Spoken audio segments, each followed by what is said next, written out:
पदाधिकारी आणि जेवढ्या काही संघटना ह्या मोर्चामध्ये सामील झालेल्या आहेत त्यांना सर्वांना माझा नमस्कार।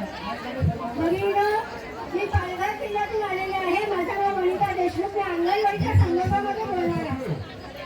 अंगणवाडीचं काम सातत्याने 50 वर्ष झाले अंगणवाडीचं काम करून। अनेक अंगणवाडी सेविका रिटायरमेंट झालेल्या आहेत। कमी मानधनावरती त्यांनी काम केलेलं आहे।